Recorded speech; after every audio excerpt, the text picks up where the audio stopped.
think I give a fair summary of the theories that underpin decolonization, post-structuralism, post-colonialism. I then critique them. I argue for science, look at history, and then look at geopolitics, and we can come on to that. I'm sure we will, about the implications of some of this, basically. But I think that there's a number of different ways we can account for it. I think the first way we can account for it is the growth of this what we could call kind of sort of relativism in the academy.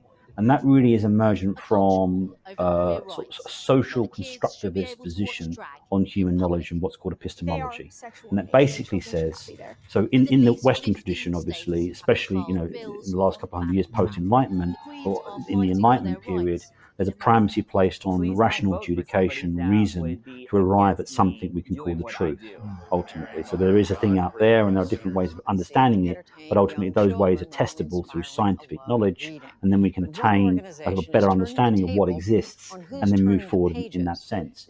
So the decolonizers draw on a different epistemology, a theory of knowledge. They basically say there's no such thing as truth or science. In fact, those things are impositions of a white colonial mindset. And to seek to understand the world is to seek to impose upon the world, to seek to control the world, ultimately. And that's a really, really bad thing. So what they argue, they kind of draw on a theorist called Michel Foucault and Jacques Derrida, and also the post-colonial theorists like Ibn Said.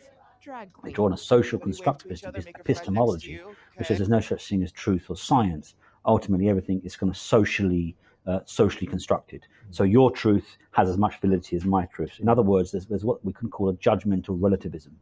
So essentially, there's no such thing as truth. There are just different truths. There's millions of different truths. And you can see how this begins to spill out into wider culture in terms of if we abandon science and what I'd call ontological realism, i.e. the belief that a world exists independently of our knowledge of it.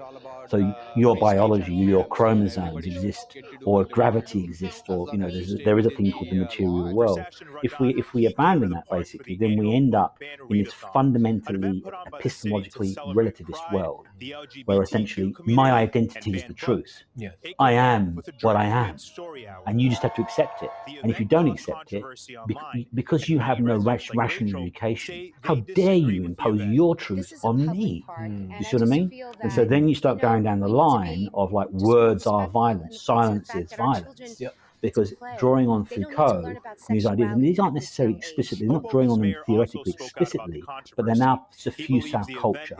And essentially, so that therefore the way you think about the world fundamentally shapes the world. It kind of actively shapes the world. Rather than your thought understanding the world as it is, your understanding actively shapes the world.